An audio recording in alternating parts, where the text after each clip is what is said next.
नमस्कार, मैं हूं संजय शर्मा। आप देख रहे हैं 4 PM न्यूज नेटवर्क।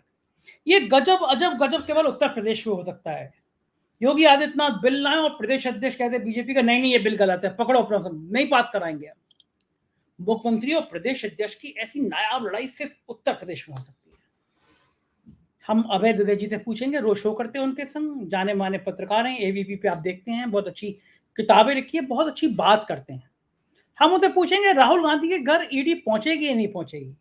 पहुंचेगी तो क्या रिजल्ट होगा, नहीं पहुंचेगी तो क्या माना जाएगा मोदी जी डर गए हैं, ईडी सीबीआई के हथियार बेमतलब हो गए या कोई डर नहीं रहा है। और हम उनसे पूछेंगे कि हरियाणा और महाराष्ट्र में सीन क्या चल रहा है। बहुत सारी रोचक बातें हैं, आपका इंतजार रहेगा राय का। चैनल को ज्वाइन कीजिएगा, सब्सक्राइब करिएगा। चलते हैं अभय द्विवेदी के पास। 4 PM न्यूज नेटवर्क में स्वागत है अभय द्विवेदी आपका। बहुत बहुत बढ़िया बढ़िया घटना हो रही है और राहुल गांधी ने कहा कि मेरे को पता है कि ईडी मेरे घर छापा मारने की तैयारी कर रही है, स्वागत है चाय नाश्ता और बिस्कुट मेरी तरफ से। उसमें बवाल मच गया और ईडी जो है मुझे लगता है गलत पता उसने तलाश कर लिया और राहुल गांधी की जगह उत्तर प्रदेश में आ गई। बाबू सिंह कुशवाहा के घर पर ठिकानों पे गई ईडी और वहां बुलडोजर उल्डोजर लेके गई। और बाबू सिंह कुशवाहा वही है जो जौनपुर से उन्होंने बीजेपी के बहुत कद्दावर कृपा शंकर सिंह, जिन पे इनकम टैक्स के, ईडी के, धोखाधड़ी के जाने कितने मुकदमे थे, लेकिन वो बीजेपी की वॉशिंग मशीन में गए और साफ हो गए। वॉशिंग मशीन में साफ हो गए, मोदी जी को फूल का गुलदस्ता दिया, बीजेपी में शामिल हो गए और बीजेपी में शामिल होकर जौनपुर से चुनाव लड़ गए। लेकिन बाबू सिंह कुशवाहा ने उनको हरा दिया और बाद में अखिलेश ने उनको समाजवादी पार्टी का उपनेता बना दिया सदन में, तो उनके यहाँ ईडी पहुंच गई। बड़ा सवाल यह है कि क्या राहुल गांधी ने ये सुर्खियां बटोरने के लिए कहा या वास्तव में ईडी घेरना चाहती है राहुल गांधी को। महाराष्ट्र और हरियाणा के चुनाव से पहले मोदी जी की रणनीति है कि सीधा राहुल गांधी को ही घेरे में ले लिया जाए, राहुल गांधी को ही भ्रष्ट साबित कर दिया जाए, क्योंकि राहुल गांधी का जो ग्राफ बड़ा है इन दिनों में उससे परेशान है। लगता है कि पूरे घटनाक्रम में आपका क्या मानना है? इसमें सबसे दिलचस्प टिप्पणी इसी विषय पर चर्चा करते हुए एक ऐसे पत्रकार ने की जो अपने आप को राष्ट्रीय स्वयंसेवक संघ का नजदीकी पत्रकार कहता है और इसी रूप में उसको टीवी पर अभी से नहीं मुद्दतों से पेश भी किया जाता है। उसका कहना यह है कि भारतीय जनता पार्टी की सरकार में यह हिम्मत ही नहीं है कि वो सोनिया गांधी और राहुल गांधी पर हाथ डाल सके। उसके बाद में एक अन्य पत्रकार ने यह कहा कि भाई आप ये बताइए कि ये जो रॉबर्ट वाड्रा के खिलाफ जो 4-5 साल पहले ईडी ने जो मुकदमा किया था, रॉबर्ट वाड्रा को अपने यहाँ बुलाकर पूछताछ की थी, उस वक्त तो दावा ये किया जा रहा था कि जो रॉबर्ट वाड्रा के खिलाफ गवाह है ईडी का, ईडी रॉबर्ट वाड्रा को और उसको दोनों को आमने सामने बैठ के बात करवाएगी और उसी में रॉबर्ट वाड्रा जो है वो सारी बातें उगल लेंगे और वो छुपा नहीं पाएंगे और आज रॉबर्ट वाड्रा को जेल भेज दिया जाएगा। इस बात को 5 साल से ज्यादा हो चुके। तो पूरे इस वक्त सार्वजनिक विमर्श क्या है? सार्वजनिक विमर्श ये है, वो सार्वजनिक विमर्श भारतीय जनता पार्टी के समर्थकों और उससे हमदर्दी रखने वालों के बीच का विमर्श बता रहा हूं मैं, उनके आलोचकों का नहीं बता रहा हूं। उनका मानना यह है कि इस सरकार के पास ये हिम्मत ही नहीं है कि वो राहुल गांधी और सोनिया गांधी के ऊपर हाथ डाल सके, गांधी परिवार के किसी भी व्यक्ति, चाहे भले ही रॉबर्ट वाड्रा क्यों ना हो, प्रियंका गांधी क्यों ना हो, उसके ऊपर हाथ डाल सके। दिक्कत की बात यह है कि जो मुकदमे कायम कर रखे हैं उन मुकदमों को वापस नहीं ले सकते, वरना बिल्कुल नाक कट जाएगी। तो सारी चीजें हवा में लटकी हुई हैं। अच्छा, अब आप इससे अंदाज लगाइए कि ये सरकार है किस हालत में। जिस वक्त ईडी, इनकम टैक्स और सीबीआई की कार्रवाइयां चल रही थी, चुनाव के दौरान भी चल रही थी, आपको तो पता ही, चुनाव के दौरान भी चल रही थी और उस पे अदालत में विपक्ष गया भी था, हम सब लोगों ने भी उसकी आलोचना की थी, चुनाव आयोग से भी कहा गया था कि ये सब आप मत होने दीजिए। उस वक्त माहौल ये था, उस वक्त की राजनीतिक परिस्थिति ये थी कि भारतीय जनता पार्टी के पास स्पष्ट बहुमत था और इस तरह की दावेदारी थी, इसका कोई खंडन नहीं कर रहा था कि आगे भी स्पष्ट बहुमत आने वाला है। ये माहौल था। आज स्थिति क्या है? आज तो स्पष्ट बहुमत समाप्त हो चुका है, सरकार कमजोर है, सरकार अपने ही जो गठजोड़ पार्टनर है उनके सामने झुकने के लिए मजबूर है। सरकार की कुछ समझ में नहीं आ रहा क्या किया जाए क्या न किया जाए। यहां तक कि पूरे आर्थिक सर्वे के अंदर, आर्थिक सर्वे कौन बनाता है? सरकार के सलाहकार बनाते हैं, सरकार की मर्जी बिना आर्थिक सर्वे थोड़ा बनता है। उसमें साफ तौर पे लिखा हुआ है कि किस तरह चीन की जो संपत्ति है, उस चीन का जो एफडीआई है, फॉरेन डायरेक्ट इन्वेस्टमेंट है, चीन का जो पूंजी निवेश है, उसको हम भारत में कैसे लाएं, इसकी तरकीबें सुझाई गई हैं आर्थिक सर्वे में। और उसके ऊपर इस वक्त पिंक पेपर्स जो हैं, जो आर्थिक खबरों के अखबार हैं, उनके अंदर बड़े बड़े हेडिंग लग के खबर विश्लेषण और विद्वानों की बात छप रही है, चीनी एफडीआई पर चर्चा करके। ये अंग्रेजी का लेख बता रहा हूं, तो अंग्रेजी में यही शब्द लिखा हुआ था, चीनी एफडीआई पे चर्चा, टी चर्चा, CHARCHA चर्चा करके इस तरह की चीजें छप रही। तो इस वक्त ये सरकार, जिसे कहते नहीं कि जैसे कि आप एक व्यवस्थित कमरे में जाएं, जहाँ सब चीजें ठीक से रखी हुई हैं, कपड़े घड़ी करके रखे हुए हैं, सब चीज ठीक से रखी हुई, बिस्तर ठीक से बिछा हुआ है, और अचानक उसको हाथों से इधर उधर फेंक दें। मतदाताओं ने असल में उस व्यवस्थित मोदी सरकार के व्यवस्थित कमरे को उतन दिया है, पूरी तरह व्यवस्थित कर दिया है। सब चीजें इधर, कपड़े इधर उधर फैले पड़े हुए हैं, कोई चीज रखी नहीं है, हर चीज पड़ी हुई है। इस सरकार की सारी नीतियां, इस सरकार के सभी चीजें जो है अव्यवस्थित हो गई हैं, बद इंतजामी की शिकार हो गई हैं, कहीं कुछ भी नहीं हो रहा है। आप देखिए, पिछले 1.5 महीने के अंदर 15 से ज्यादा रेल दुर्घटनाएं हो चुकी हैं। 15 से ज्यादा रेल दुर्घटनाएं 1.5 महीने के अंदर हो चुकी हैं। आप और कितने लोग उसके अंदर मर चुके हैं, बड़ी बड़ी रेल दुर्घटनाएं हुई हैं। कुछ भी इस सरकार के लिए ठीक नहीं हो रहा है। अब ये राहुल गांधी ने जो बात कही है, इससे सरकार की कमजोरी की एक और पोल खुलती है। इस गठजोड़ सरकार की स्थिति में तो ये मुझे नहीं लगता इस सरकार हिम्मत करेगी कि विपक्ष का उस तरीके से दमन करने की कोशिश करे जिस तरह का दमन वो 1 साल पहले कर रही थी या चुनाव के 6 महीने पहले कर रही थी। कर ही नहीं सकती, क्योंकि अगर वो ऐसा करेगी तो जो गठजोड़ सहयोगी दल हैं, उन सहयोगी दलों के अंदर एक प्रतिक्रिया होगी और एनडीए के अंदर समस्या पैदा हो सकती है। ये भी हम लोगों को देखना है कि अगर ये सरकार ऐसी जुर्रत करती है विपक्ष के नेताओं का दमन करने की, तो एनडीए के अंदर उसकी क्या प्रतिक्रिया होगी। काफी बुरी हालत है इस सरकार की। और राहुल गांधी ने यह कहा, मैं समझता हूं ये एक बहुत ही उनकी चतुराईपूर्ण टिप्पणी है और एक चुनौती भी है कि अगर तुम में हिम्मत हो तो हमारा कुछ बिगाड़ लो। उस वक्त तो राहुल गांधी किसी लोकसभा चुनाव से पहले किसी संवैधानिक पद पे नहीं थे, उनको एक साधारण नागरिक की तरह पकड़ा और गिरफ्तार किया जा सकता था। अब तो Rahul Gandhi leader of opposition है, केंद्र सरकार के अंदर एक संवैधानिक पद के ऊपर अगर उनके ऊपर किसी किस्म की आंच आती है, मैं बताता हूं उसका मोदी सरकार को बहुत नुकसान होगा। और सारी दुनिया में, जब पहले ही से कहा जा रहा है कि मोदी सरकार विपक्ष का दमन करने वाली सरकार है और ये मोदी सरकार का डेमोक्रेटिक डेफिसिट है, मतलब जो है सारी दुनिया में मोदी सरकार की नाक और भी ज्यादा नीची होगी इससे, तो ये बिल्कुल इनके लिए असंभव है। असली बात यह है कि राहुल गांधी, अब पूछा जा रहा है कि भाई राहुल गांधी के पास वो सूत्र, राहुल गांधी ने कहा सूत्रों से मुझे पता चला, यही तो कहा राहुल गांधी ने, तो वो सूत्र कौन से हैं? दरअसल जब सरकार के हाथ से बहुमत चला जाता है तो जो जांच एजेंसियां हैं और जो ब्यूरोक्रेसी है वो भी अपने अंडे केवल एक ही टोकरी में रखने से इनकार कर देती है। तब जो बोतल के ऊपर ढक्कन बहुत मजबूती से लगा हुआ था, वो ढक्कन दरअसल ढीला हो जाता है और खबरें सूत्रों के जरिए निकल के अपने आप ही विपक्ष के पास आने लगती हैं। तो इस वक्त ये जो सूत्र कहे हैं, ऐसे बहुत से सूत्र इन लोगों के पास होने जा रहे हैं, राहुल गांधी के पास, गांधी परिवार के पास और विपक्ष के अन्य नेताओं के पास। ठीक बात है, लेकिन अगर मोदी सरकार हर चीज को गोपनीय रखने में समर्थ होती थी, वो उस तरह समर्थन नहीं हो पाएगी। अच्छा, इसका दूसरा मगर परिणाम देखिए, मान लीजिए ये जो आप बता रहे हैं ये बात आप सब मजाक में उड़ाने लगे हैं कि तो राहुल गांधी सीधी चुनौती दे रहे हैं, हिम्मत हो तो बीडी भेज के दिखाओ। अगर मान लीजिए इसी खुंदक में, इसी चिड़ में, क्योंकि आजकल मोदी जी को गुस्सा भी, खुंदक भी आ ही रही होगी, जो हाल हुआ है उनका, पूरी बहुमत नहीं आ पाया, तो चिढ़ाना स्वाभाविक है। मेरे अंदर भी है, किसी भी मानव स्वभाव है। कोई आदमी कहे कि अब की बार 400 पार और बहुमत भी नहीं है, और जो इंसान कहता हो कि मैं बायोलॉजिकल नहीं हूं, मैं तो ऊपर से देवदूत हूं, फिर उस आदमी का ये हाल हो जाए तो कहीं ना कहीं अंदर से पीड़ा भी होती है। मोदी जी के चेहरे से लगती भी है, पीड़ित है वो।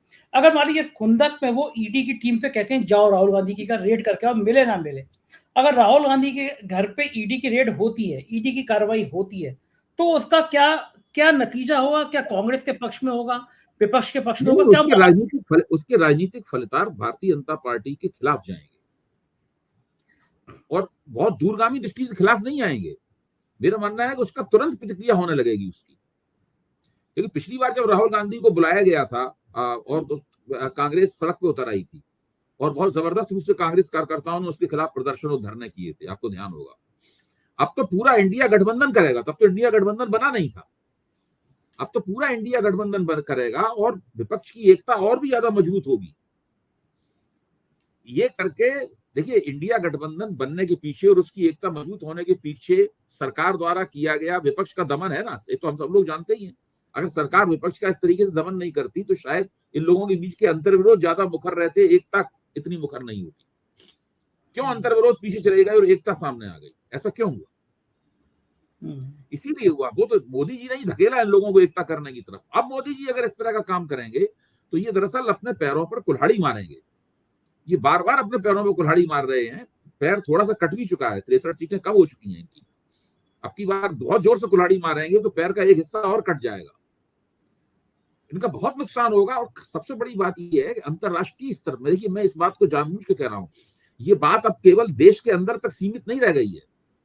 अंतरराष्ट्रीय स्तर पर जो दूसरे बड़े पूंजीवादी लोकतांत्रिक देश हैं, वो देश भी इस बात को उठाना शुरू कर देंगे अंतरराष्ट्रीय मंचों के ऊपर कि ये भारत में क्या हो रहा है, और इनके लिए जवाब देना मुश्किल हो जाएगा। पहले से ही इनके ऊपर सवालिया निशान है, तो और सवालिया निशान और बढ़ जाएंगे। भाई भारत एक लोकतंत्र है, भारत एक निरंकुशता नहीं है। अगर भारत को एक सेमी डेमोक्रेट, अभी तक तो भारत को कुछ रेटिंग एजेंसियों ने सेमी डेमोक्रेटिक कैटेगरी में, मोदी जी ने पिछले 5-6 साल में जो हरकतें की थी उससे भारत डेमोक्रेटिक कैटेगरी से सेमी डेमोक्रेटिक कैटेगरी में चला गया था। इसके बाद में भारत सेमी ऑटोक्रेटिक कैटेगरी में आ जाएगा, उसमें मुश्किल हो जाएगा। बिल्कुल ठीक कह रहे हैं आप, लेकिन इस बीच में मोदी जी तो हर जगह कील कांटे दुरुस्त करना चाह रहे हैं। मेरे को जानकारी मिली कि एक बहुत बड़ी प्लानिंग है कि बीजू जनता दल के और जगन की पार्टी के जितने राज्यसभा सांसद हैं उनसे इस्तीफा दिलाए जाएं। मोदी जी चाहते हैं कि राज्यसभा में भी बहुमत पूरा मिल जाए। कल हमने देखा पटनायक साहब के पार्टी के एमपी ने एक इस्तीफा दे दिया, बीजेपी में शामिल हो गई। और ये कोई पहली बार नहीं है, जो मोदी जी के संग क्षेत्रीय पार्टी आई उसका अस्तित्व खत्म सही हो गया, कुछ ही लोग बचे हैं। तो ये जो स्ट्रेटेजी है कि एक तरह से पटनायक की पार्टी के राज्यसभा सदस्यों से इस्तीफा दिलाओ, फिर जगन की पार्टी के राज्यसभा सदस्यों से इस्तीफा दिलाओ, फिर बीजेपी में शामिल करो, ये स्ट्रेटेजी क्या कामयाब होगी? और कैसा राज्यसभा में बहुमत क्यों चाहते हैं? कोई बड़ा प्लान है क्या कि लोकसभा और राज्यसभा जब लोकसभा में आपके पास बहुमत नहीं है तो राज्यसभा में बहुमत प्राप्त करके आप क्या तीर मार लेंगे? आपका लोकसभा ही में बहुमत नहीं है।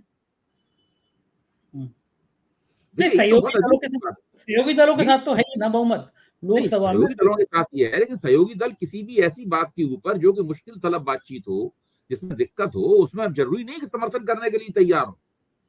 सहयोगी दल कहेंगे हमसे पूछ के तो आपने फलाना प्रस्ताव रखा नहीं। देखिए, जो गठजोड़ सरकार होती है उसमें पता नहीं कब किस बात के ऊपर विरोध शुरू हो जाए, कब किस बात पे आपत्तियां शुरू हो जाएं। आप टेकन फॉर ग्रांटेड नहीं ले सकते किसी भी अपने पार्टनर को। वो पार्टनर तो एक भले ही न्यूनतम कार्यक्रम आपका घोषित ना हो, लेकिन दिमाग में तो रहता ही है एक न्यूनतम कार्यक्रम कि भाई इस तरह की बात के ऊपर हम नहीं करेंगे। अगर तेलुगु देशम के घोषणा पत्र में कोई बात लिखी हुई है, मोदी जी की केंद्र सरकार के, एनडीए की केंद्र सरकार के किसी कदम से तेलुगु देशम के घोषणा पत्र में लिखी हुई किसी बात के ऊपर आंच आती है तो वो उसका समर्थन नहीं करेंगे। आप सोचिए, अगर मोदी जी अगर ये प्रस्ताव लाते हैं कि जातिगत जनगणना नहीं होनी चाहिए, तो जनता दल यूनाइटेड क्या करेगा? वो तो जनता दल यूनाइटेड का समर्थन करेगा? नहीं करेगा, वो उसके खिलाफ खड़ा हो जाएगा। वो तो करवा चुका है जातिगत जनगणना, सुप्रीम कोर्ट में मुकदमा लड़ रहा है। तो ये सब नहीं है। अब देखिए, सारी चीजें मोदी जी के हाथ में नहीं है। मोदी जी को आजकल जो सलाहें दी जा रही हैं वो भी बहुत उल जलूल किस्म की हैं। इनके लिए बहुत मुश्किल, जिस तरह अनुराग ठाकुर के भाषण को उन्होंने ट्वीट किया है और उसकी तारीफें की हैं, वो इस बात का सबसे बड़ा सबूत है कि इन लोगों का रणनीतिक मानस जो था, जो पहले बहुत ही आपको शार्प लगता था, मतलब बहुत कुशाग्र लगते थे इस सवाल के ऊपर, वो गड़बड़ा गया है। अब वो बात नहीं रही है। आप देखिए उत्तर प्रदेश की परिस्थिति को जिस तरीके से हैंडल कर रहे हैं, उत्तर प्रदेश की परिस्थिति पे आप गौर कीजिए। जिस तरह उत्तर प्रदेश का जो भारतीय जनता पार्टी के अंदर जो उत्पात मचा हुआ है, गदर मचा हुआ है, उसको जो हैंडल कर रहे हैं, उसी से आप अंदाजा लगा लीजिए कि कौन सी अकलमंदी का परिचय दे रहे हैं।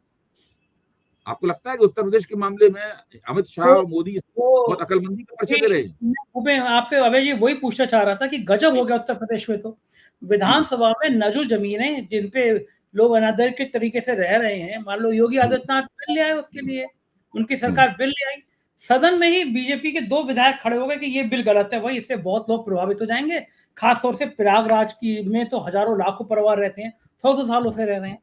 राजा भैया खड़े हो गए। खड़े हो जाते अलग बात है। अनुप्रिया पटेल मोदी सरकार के मिनिस्टर ने तो चिट्ठी लिख दी कि योगी जी, जिन अफसरों ने आपसे ये बिल बनाया उन अफसरों के खिलाफ कार्रवाई करिए, बिल तो जन विरोधी है। यहां तक तो ठीक था, लेकिन योगी जी क्या मानते हैं, विधानसभा से बिल पास हो गया। जब विधान परिषद में गया तो पार्टी के प्रदेश अध्यक्ष भूपेन्द्र चौधरी ने विरोध कर दिया कि ये बिल जन भावना के अनुकूल नहीं है और बिल वो सिलेक्ट कमेटी को भेज दिया जाए। मेरी जानकारी में आज तक के इतिहास में नहीं हुआ कि कोई रूलिंग पार्टी बिल विधानसभा से पास करके भेजे और उस रूलिंग पार्टी का प्रदेश अध्यक्ष ही कह दे कि ये बिल गलत है, जन भावना के खिलाफ है। मतलब ये तो सीधा सीधा अब तक का सीधा अटैक है योगी बनाम भूपेन्द्र चौधरी में। तो अब जंग यहां तक आ गई है कि विधानसभा के बिल को वो रिजेक्ट करा देंगे। अब और क्या होना बाकी बचा है यूपी में। अच्छा, इससे ये भी लगता है कि जो मुख्यमंत्री महोदय हैं ये भी बहुत रणनीति कुशल नहीं है। भाई राजा भैया तो उन्हीं के आदमी है। अब सही बात है। हाँ, भाई भूपेन्द्र चौधरी मान लीजिए फिरोजी खेमे के आदमी है। भूपेन्द्र चौधरी ने तो मान लीजिए नई बात ही सिलेक्ट कमेटी में भिजवा दिया उसको, लेकिन राजा भैया तो भूपेन्द्र चौधरी नहीं है। राजा भैया तो सीधे सीधे इन्हीं के हैं। वो भी इसका विरोध कर रहे हैं। इसका मतलब बिल्कुल गलत इनको राय दी गई और ये बेकार नहीं गलत राय के ऊपर अड़े हुए हैं। देखिए, मुझे तो लगता है कि इस वक्त भारतीय जनता पार्टी में कोई भी किसी को नहीं पता है कि उसका हित क्या है, अहित क्या है। सब उल्टी सीधी हरकतें कर रहे हैं। ये बहुत किसी पार्टी के लिए एक काफी बुरे दिन होते हैं इस तरह के, जब पार्टी में अव्यवस्था फैली हुई हो और किसी को ना पता हो कि सही नीति और रणनीति क्या है। इस वक्त ये लोग इस समस्या के शिकार हैं। अभी देखिए चीन के सवाल में, इसका मैंने अभी जिक्र किया था, चीनी फॉरेन डायरेक्ट इन्वेस्टमेंट का सवाल जो है ये एक बहुत बड़ा मुद्दा बनेगा, छोटा मोटा मुद्दा नहीं बनेगा। पीयूष गोयल ने इसको उसका खंडन करना पड़ा पीयूष गोयल को, हम चीन से कोई एफडीआई नहीं मंगा रहे। लेकिन जब उसके ऊपर बाकायदा आपके आर्थिक सर्वे में लिखा हुआ है और उसमें चर्चा की जा रही है और उसको बहस शुरू हो गई है, तो आप कब तक इससे बचेंगे। आर्थिक सर्वे में कोई जिस चीज को सरकार देश विरोधी मानती है आर्थिक सर्वे में वो लिख दिया जाएगा। ठीक बात है, कैसे शास्त्रियों ने उस बात को लिख दिया है, उनका क्या किया, उनको आपने क्या सजा दी, क्या जवाब तलब किया उनसे। ये तमाम बातें पूछने वाली बातें हैं भाई। ये काफी मुश्किल स्थिति में है ये लोग, इनकी कुछ भी समझ में नहीं आ रहा है कि अपना काम हम किस तरीके से करें। अभी तो ये भी कहा गया है, मैं इस बात का पता लगाने की कोशिश कर रहा हूं कि राष्ट्रीय स्वयंसेवक संघ की एक बैठक में काफी राष्ट्रीय स्वयंसेवक संघ ने इन लोगों को लताड़ा और काफी ये लोग सब भौचक्के होकर सुनते रहेगी। इतनी डांट तो कभी नहीं पड़ी थी। अबे जी, हमने परसों प्रोग्राम किया था, नागपुर से राजीव रंजन जी आते हैं, सीनियर जर्नलिस्ट हैं, तो उनके संग मैंने प्रोग्राम किया। तो राजीव रंजन ने खुलासा किया ये कि एक बैठक हुई, उसमें संघ ने साफ साफ कह दिया कि हमने आपको दिया था, सब कुछ सौंपा था। इसका मतलब ये नहीं हुआ कि आप इस स्थिति के बाद आप ही तय करेंगे कि नंबर 1 के बाद नंबर 2 कौन रहेगा, 3 कौन रहेगा, 4 कौन रहेगा। ये हालात अब नहीं चलने वाले हैं। उसके बाद ही गडकरी ने चिट्ठी लिखी वित्त मंत्री को। आप बताइए कि गडकरी की चिट्ठी जो आई है वित्त मंत्री को कि साहब ये मेडिकल इंश्योरेंस पे आपको नहीं लेना चाहिए जीएसटी, ये जो विरोध कर रहे थे विपक्ष अब पार्टी का मिनिस्टर ही लिख रहा है वित्त मंत्री को चिट्ठी। जी हाँ। देखिए, भाजपा के अंदर से कई जगह विरोध के स्वर उठने लगे हैं और जब उन स्वरों को दबाने की कोशिश की जाती है तो वो लोग मानने से इनकार कर देते हैं। मसलन आप देखिए कि जो गौरव गोगोई हैं, गौरव गोगोई की जब जीत हुई तो उस जीत को भाजपा के 2 विधायकों ने उनको जीत की बधाई दी। हेमंत विश्व शर्मा ने उनसे कहा कि आप जीत की बधाई वापस लीजिए। उन लोगों ने हेमंत विश्व शर्मा की बात मानने से मना कर दिया। हेमंत विश्व शर्मा उनको कुछ भी नहीं कर पाए। इस तरह की बहुत सी घटनाएं हो रही हैं भाजपा के अंदर। अब जैसे अनुप्रिया पटेल ने पत्र लिखा, ये दूसरा पत्र है उनका योगी जी के खिलाफ। हाँ। अब योगी जी ने एक कदम बढ़िया उठाया, मतलब अपने हित में, बढ़िया क्या अपने हित में उठाया कि पार्टी के अंदर जो घमासान चल रहा है उसमें थोड़ा बहुत उनका झंडा बुलंद हो। सही कह रहे हैं सर, यूपी में तो बहुत हंगामा ही चल रहा है कि आप सही कह रहे हैं कि भूपेन्द्र चौधरी विरोध कर रहे हैं, अनुप्रिया कर रही हैं, अफसरों ने फंसाया। तो ये फसाद कब तक चलेगा उत्तर प्रदेश में और कब तक ये लड़ाइयां रहेंगी? जब तक वो आदित्यनाथ को हटाने में कामयाब नहीं हो जाते। इसमें उनको समय लग रहा है। देखिए, मैं यहाँ दिल्ली में जब पत्रकारों से बात करता हूँ जिन्हें यूपी की राजनीति की समझ है, तो वो कहते हैं कि आदित्यनाथ को हटाना इनके लिए बहुत मुश्किल बात है, शायद ये हटा ही ना पाए। सही बात है, वो भी मेरा कम नहीं मानना है है हिंदुत्व में। मेरा मानना यह है कि इनके लिए मुश्किल बात है, इनको आदित्यनाथ को हटाने से नुकसान होगा और ये जल्दी से जल्दी हटाना चाहते हैं उनको, उसकी पूरा फैसला इन्होंने कर लिया है। लेकिन अब दिक्कत की बात ये तय नहीं कर पा रहे उनकी जगह बनाएंगे किसको। मेरे ख्याल से तो जिस दिन ये इनको सही व्यक्ति प्राप्त हो गया मुख्यमंत्री पद के लिए, उस दिन ये आदित्यनाथ जी को हटा देंगे, चाहे कुछ हो जाए। और जो नुकसान वगैरह होगा, अभी लोग विधानसभा चुनाव में काफी दिन है, उस बीच में उस नुकसान की भरपाई करने की ये लोग तरह तरह से कोशिश करेंगे, क्योंकि नुकसान की भरपाई भी की जा सकती है, ऐसी बात नहीं है। अब जैसे कि मान लीजिए आप आदित्यनाथ जी को हटाते हैं, किसी राजपूत को उप मुख्यमंत्री बना देते हैं या कुछ करते हैं, तो उसकी कुछ तो कुछ भरपाई करने की कोशिश करेंगे ये। लेकिन जब तक ये आदित्यनाथ जी को हटा नहीं देते, तब तक उत्तर प्रदेश में इसी प्रकार का घमासान चलता रहेगा और भारतीय जनता पार्टी की छवि में गिरावट होती रहेगी, मोदी जी अच्छा की छवि में गिरावट होती रहेगी और भाजपा की छवि में गिरावट होती रहेगी। अच्छा, आदित्यनाथ भी कम नहीं है, उन्होंने भी टीम अपनी बनानी शुरू कर दी। जैसे कुर्मियों के नेता के रूप में उन्होंने स्वतंत्र देव को प्रमोट करना शुरू किया। स्वतंत्र देव जो हैं वो योगी आदित्यनाथ के बड़े करीबी माने जाते हैं। ठाकुरों के रूप में उन्होंने दयाशंकर सिंह आजकल उनके बड़े करीबी हैं। सेकंड ठाकुर लाइन उन्होंने दयाशंकर सिंह की बढ़ा दी। इसी तरह ब्राह्मणों में उनको लगता है कि ब्रजेश पाठक विरोध करेंगे, तो युवा मोर्चे का अध्यक्ष है एमएलसी प्रांशु द्विवेदी। आजकल प्रांशु उनके लिए बड़ी बैटिंग कर रहे हैं, ब्राह्मणों के में जगह जगह मैसेज कर रहे हैं। तो इस तरह की टीम उन्होंने बनानी शुरू कर दी, वही ठाकुर, कुर्मी, ब्राह्मण। तो योगी आदित्यनाथ भी धीरे धीरे विधायकों से भी मिल रहे हैं, विधायकों से बातचीत कर रहे हैं। तो ये जो दोनों तरफ से लॉबिंग हो रही है अपनी अपनी की, एक खेमा जो है वो योगी आदित्यनाथ के विरोध में, केशव मौर्य उसकी कमान संभाले हुए हैं, योगी जी अपने संग विधायकों की लड़ गई है। क्या बीजेपी में कहीं ऐसा ना हो कि एक दिन 50 विधायक इधर और 150 विधायक उधर टाइप का सीन बन जाए? कुछ भी सीन हो सकता है, देखिए भद्दी से भद्दी स्थिति बन सकती है और योगी जी को ये पता है कहीं ना कहीं कि उनको हटाया जाएगा, अंततः देर सवेर हो सकती है। इसके लिए उन्होंने हिंदू युवा वाहिनी को दोबारा पुनर्जीवित करने की प्रक्रिया भी शुरू कर दी है। जब मैं ऐसी यहाँ से खबर जाता हूँ नोएडा की तरफ, एबीपी चैनल के दफ्तर की तरफ जाता हूँ, तो रास्ते में मुझे अभी हाल ही में हिंदू युवा वाहिनी के बहुत सारे बोर्ड दिखने लगे। उस अच्छा बोर्ड में स्थानीय संयोजक का चेहरा होता है और साथ में योगी जी का चेहरा होता है। अच्छा, बल्कि लाइन मैंने बनने शुरू हो गई। बिल्कुल 2017 में जब इनको मैंने ध्यान से देखा, तो हमने कहा अच्छा ये तो दोबारा शुरू हो गया। ये मुख्यमंत्री जब नहीं रहेंगे तब क्या किस किस जरिए राजनीति करेंगे, उसके लिए पुराने संगठन को जिलाना दोबारा जरूरी है। अमित शाह के दबाव में संगठन को भंग किया गया था। 2017 में जब मुख्यमंत्री बनने की हो गई, इन्हीं को बनाया जाएगा, तो अमित शाह ने कहा कि पहले हिंदू युवा वाहिनी भंग कीजिए, तब इन्होंने भंग की। उसके बाद में फिर इनको मुख्यमंत्री बनाया गया। अब चूंकि मुख्यमंत्री पद से हटने की नौबत आ गई है, तो उन्होंने उसको दोबारा जीवित कर दिया है। मेरे ख्याल से गोरखपुर से खबर मंगवाइए, वहां भी शुरू हो गया होगा ये। हाँ नहीं, वहां अभी चर्चा में आई अभी थी। ये और कांवड़ यात्रा के नाम पे हो रहा है, अभी तो ये कांवड़ यात्रा के नाम पर हो रहा है, लेकिन कांवड़ यात्रा के नाम पर अगर उस संगठन के नाम से हो रहा है, तो इसका मतलब ये है कि संगठन आगे भी चलेगा। अच्छा, वो जो है बात बिल्कुल सही कह रहे हैं, क्योंकि यहाँ भी इस तरह की चर्चा चल रही है। और योगी जी ने तो हाउस में भी कहा कि मुझे कोई प्रतिष्ठा यहाँ कमाने नहीं आया हूँ, प्रतिष्ठा कमाता मैं गोरखपुर में मठ में बैठ के प्रतिष्ठा कमा लेता। यानी उन्होंने हाउस में भी भाषण देते समय इशारा कर दिया कि अगर मुझे प्रतिष्ठा लेनी होती तो मैं मठ से बैठ के ले सकता था। अब असली खेल तो है सीधा सीधा यहाँ पे आके सरकार चलाने का। तो जाहिर है कि ये जो खेल है, ये जो इशारे हैं, ये जो बातें हैं, ये दूर तक जाएंगी। और राजनीति में होता भी है, ये ऐसे इशारे दिए जाते हैं और ऐसे इशारे दूर तक चलते हैं। नहीं, आप बिल्कुल ठीक कह रहे हैं। योगी जी अपने निजी लोगों से जो बातचीत कर रहे हैं और जो बातचीत छन छन के बाहर आती है, वो यही है कि देखिए हमें अगर मुख्यमंत्री पद से हटा दिया गया, तो मेरे पास तो चलाने के लिए एक मठ है, मैं वहां चला जाऊंगा, लेकिन फिर मैं इन दोनों को देखूंगा कि ये गुजरात कब जाते हैं। तो इस तरह की बात उनकी तरफ, हाँ, इस तरह की बात उनकी तरफ से ये की जाती है। और सारा खेल खुला खेल फरक्कावादी हो रहा है। अब इसके अंदर कोई दबी छुपी हुई बात नहीं है।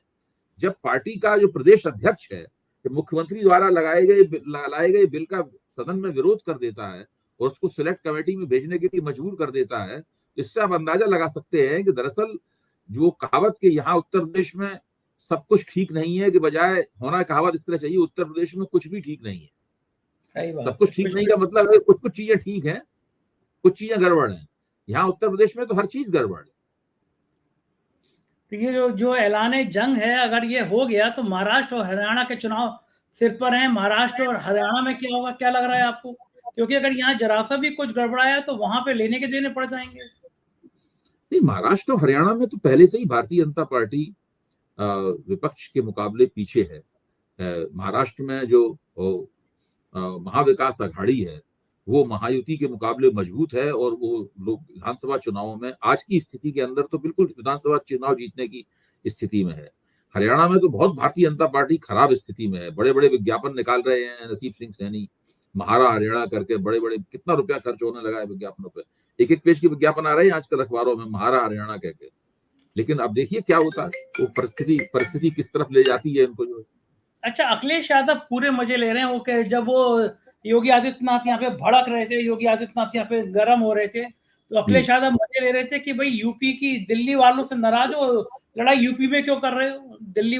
तो जो अखिलेश यादव इन दोनों तंज कस रहे हैं, इन दोनों जो बातें कर रहे हैं, इन दोनों जो हमले कर रहे हैं, वो क्या मौका मिल रहा है? 10 विधानसभा के उपचुनाव सिर पर हैं कि समाजवादी पार्टी को, राहुल गांधी को एक बड़ा बड़ा प्लेटफॉर्म बिछा के दे रही है बीजेपी कि भाई तुम 10 में से आराम से बैटिंग करके जीत जाओ, क्योंकि अगर ये लड़ाई लड़ती रही तो राहुल गांधी और अखिलेश के लिए तो ये जमीन तैयार करना बड़ा बढ़िया है। दूसरा, उत्तर प्रदेश में अगर योगी आदित्यनाथ के खिलाफ लड़ाई लड़ेंगे तो इसका असर महाराष्ट्र में ना पड़े, इसका असर हरियाणा पे ना पड़े, इसका मैसेज ना जाए, ये असंभव है।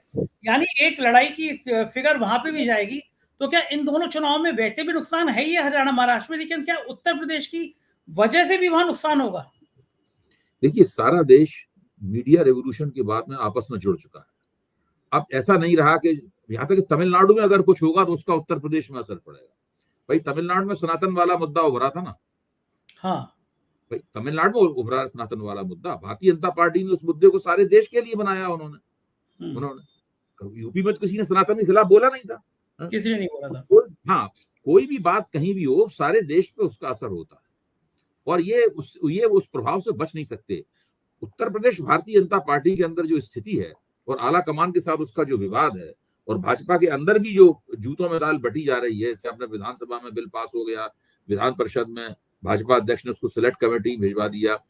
ऐसी स्थिति में ये लोग कैसे माना जाए कि ये लोग उपचुनाव जीतने की स्थिति में, उपचुनाव जीतने के लिए तो आपको मिलजुल प्रयास करना पड़ेगा।